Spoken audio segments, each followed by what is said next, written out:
Okay तो previous वाला video में हमने ये देखा कि स्फेरिकल प्लेट कैपेसिटर होता क्या चीज है और मतलब उसमें हमने एक चीज देखा कि उसके जो प्लेट के बीच में जो सेल के बीच में सॉरी जो इनर सेल और आउटर सेल के बीच में या कोई भी रीजन में हम यदि लेते हैं तो वहां पे इलेक्ट्रिक फील्ड इंटेंसिटी कितना होता है। और वो इलेक्ट्रिक फील्ड इंटेंसिटी देखो याद रखना, उसको निकालने के लिए हमने गॉसियन सरफेस इमेजिन करके किया था।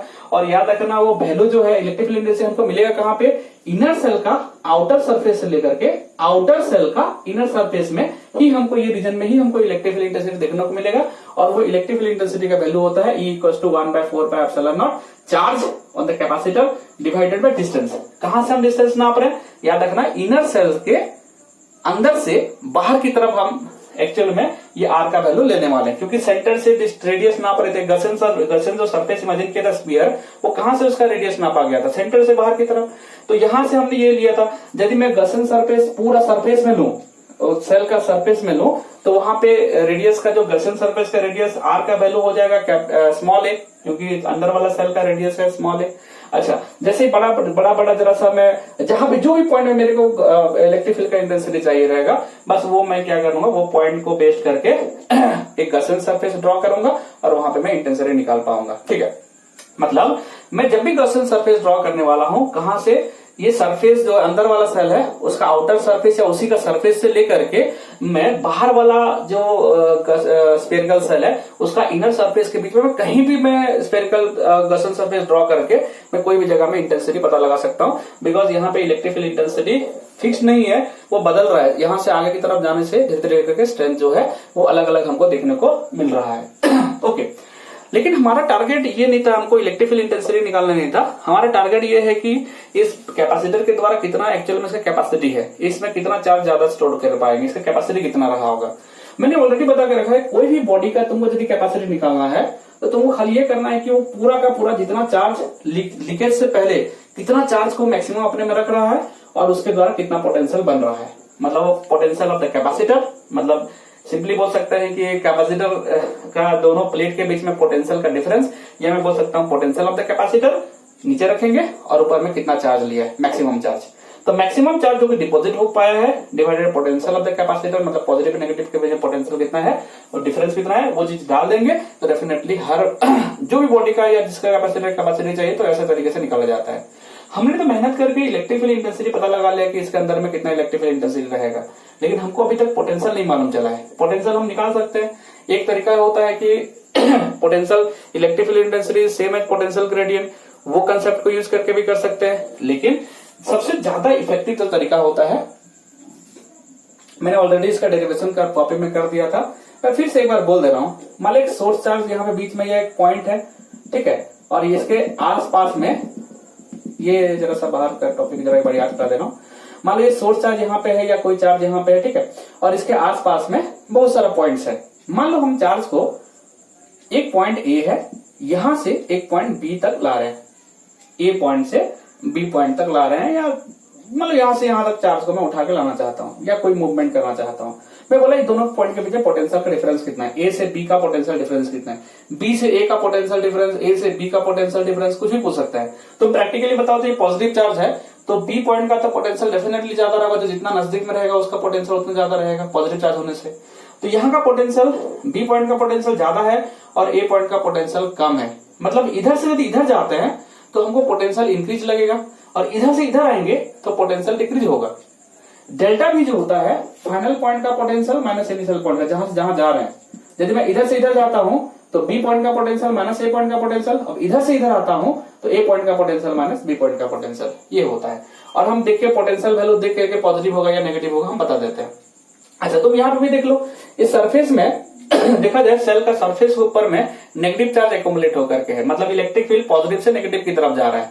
अच्छा, इलेक्ट्रिक फील्ड जो डायरेक्शन में जाता है वहां पे तो पोटेंशियल घटता है, मतलब डेफिनेटली ये साइड का जो आउटर सेल का इनर सरफेस है उसमें हाई पोटेंशियल है, और वो जो इनर सेल का आउटर सरफेस है वहां पे लो पोटेंशियल है, क्योंकि इलेक्ट्रिक फील्ड हायर से लोअर की तरफ, मतलब हम जाते हैं इलेक्ट्रिक फील्ड की तरफ जाते हैं तो हमको पोटेंशियल धीरे धीरे घटना शुरू हो जाता है। मतलब इधर पोटेंशियल हाई है, इधर पोटेंशियल लो है।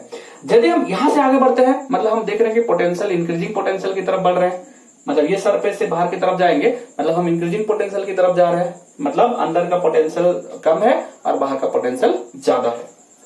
ठीक है, यदि हम ऐसा मूवमेंट करते हैं तो पोटेंशियल डिफरेंस निकालने का, यदि मैं बोला नहीं VA माइनस VB चाहिए या VB माइनस VA चाहिए, VB माइनस VA, जो कि पोटेंशियल डिफरेंस बताता है कहां से कहां जा रहे हैं, A से B की तरफ जा रहे हैं, A पॉइंट से B पॉइंट की तरफ जा रहे हैं, तो B पॉइंट का पोटेंशियल माइनस A पॉइंट का पोटेंशियल इक्वल टू, याद रखना, माइनस ऑफ इंटीग्रेशन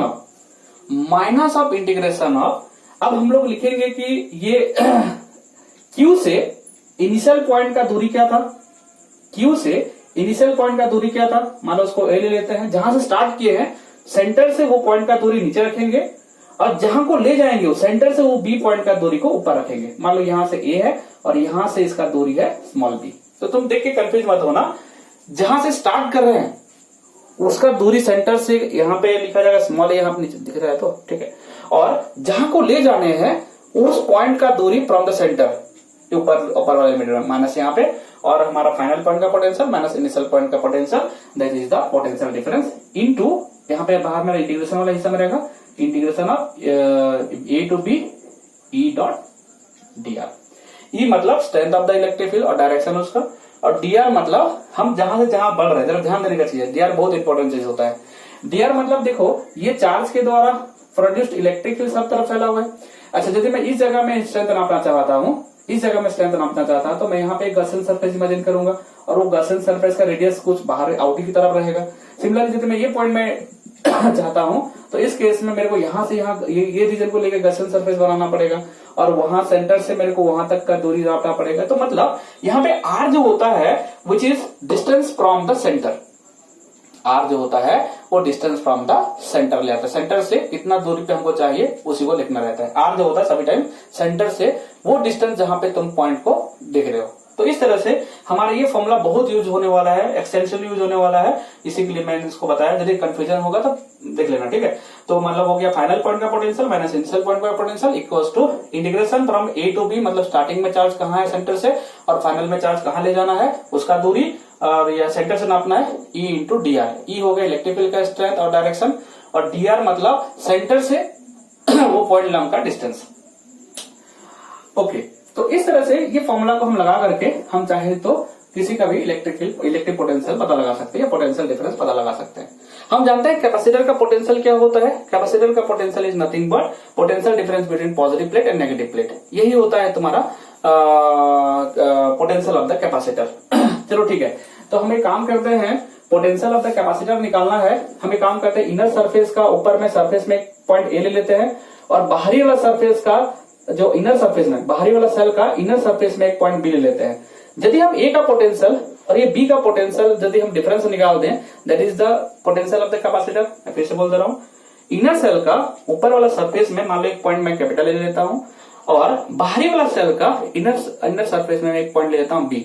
अच्छा देखो, ये यदि मैं ए पॉइंट का पोटेंशियल और बी पॉइंट का पोटेंशियल का यदि मैं बोलूं दोनों का डिफरेंस में पता लगा लो, यहाँ पे हाई पोटेंशियल में कौन है, बी पॉइंट है, और लो पोटेंशियल में ए पॉइंट है। हम स्टार्टिंग कहां से कर रहे हैं, ए से बी की तरफ जा रहे हैं, तो फाइनल पॉइंट का पोटेंशियल माइनस इनिशियल पॉइंट का यदि पोटेंशियल कर देते हैं तो डेफिनेटली हमको क्या मिलने वाला है, पोटेंशियल डिफरेंस मिलेगा, और वही पोटेंशियल डिफरेंस तुम्हारा क्या होगा, कैपेसिटर का पोटेंशियल भी रहा होगा। ठीक है, तो पोटेंशियल डिफरेंस नापते हैं। इसका मतलब मैं यदि ए से बी की तरफ जा रहा हूं तो हो जाएगा बी पॉइंट का पोटेंशियल माइनस ए पॉइंट का potential is nothing but integration of. अब बताओ हम स्टार्ट कहां से कर रहे हैं, ए से बी की तरफ, मतलब जो आर है, जो गॉसियन सरफेस का रेडियस है, कहां से स्टार्ट, सेंटर से नापते हैं। हम स्टार्ट कर रहे हैं सरफेस से, वो आगे की तरफ बढ़ रहे हैं, मतलब पॉजिटिव पोटेंशियल की तरफ जा रहे हैं, तो सरफेस से इधर जा रहे हैं। तो मेरा सवाल है माइनस ऑफ इंटीग्रेशन कहां से कहां होगा, उससे पहले मैं यहाँ पे कुछ लिख रहा हूं ई डॉट डी आर। अच्छा सवाल देखो, ये इलेक्ट्रिकल इंटेंसिटी हो गया, दूसरा होगा डीआर। डीआर मतलब रेडियस, यहाँ पे लेंथ के बाद चल रहा है। मतलब यदि मैं बोल रहा हूं सेंटर से जो पहला वाला गॉसियन सरफेस लिया था, मैं आर अपने मन से ले लिया था, उसी का तो डेरिवेटिव डीआर है। अच्छा मतलब ये आर का वैल्यू नाप कहां से रहे हैं, सेंटर से नाप रहे हैं। अरे ये जो गॉसियन सरफेस का रेडियस है, उसका रेडियस का वैल्यू आर से, आर का वैल्यू सेंटर से तो नापा जा रहा है, सेंटर से आउटवर्ड दिखाया जा रहा है। इसका मतलब पहला सबसे छोटा रेडियस हम कौन सा ले सकते हैं, सबसे छोटा रेडियस वाला गॉसियन सरफेस कौन सा ले सकते हैं। मैं अभी बताया कि इलेक्ट्रिक फील्ड आपको यहां से यहां के बीच में ही नापना है, यहाँ पोटेंशियल डिफरेंस भी यहां से यहां के बीच में ही नापना है। तो पोटेंशियल डिफरेंस यदि यहां से यहां के बीच में नापना है, इसका मतलब यहां से हमको जाना पड़ेगा इस तरफ, मतलब सबसे छोटा गॉसियन सरफेस ये बनेगा, आउटर सेल का, इनर सेल का आउटर सरफेस, फिर धीरे धीरे करके आर का वैल्यू बढ़ा रहेगा, बढ़ाते बढ़ाते बढ़ाते बढ़ाते कहां तक पहुंचेंगे, बाहर तक पहुंचेंगे, जो कि यहां से बाहर ही सेल का दूरी होता है बी। तो इसी के लिए मैं यहाँ पे लिमिट लिखने वाला, लोअर लिमिट हो गया ए, क्योंकि आर का वैल्यू जो है, आर का वैल्यू यहां से यहां तक रखना है अपने को, सेंटर से यहां तक का दूरी ए है, सेंटर से यहां तक का दूरी बी है, मतलब ए से बी तक हम बढ़ रहे हैं, ठीक है। इसी को मैं डेल्टा भी या भी लिख सकता हूं, कोई दिक्कत नहीं है। There is the potential of the capacitor. अब इसको आगे बढ़ाते हैं, ए से बी का integration.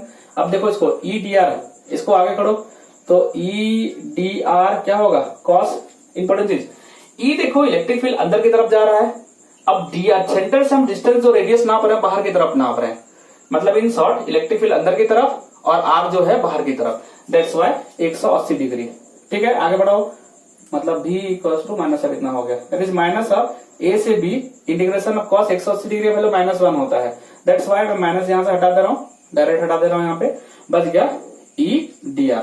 Okay, integration from A से बी, ठीक है। ई का वैल्यू यहाँ पे निकाल कर रखे थे 1/4 pi epsilon naught capital Q divided by R square D R, नहीं पड़ रहा है, ठीक है, हम नीचे लगा देता हूँ। ओके, आगे बढ़ाओ, कांस्टेंट जो निकाल रहे हैं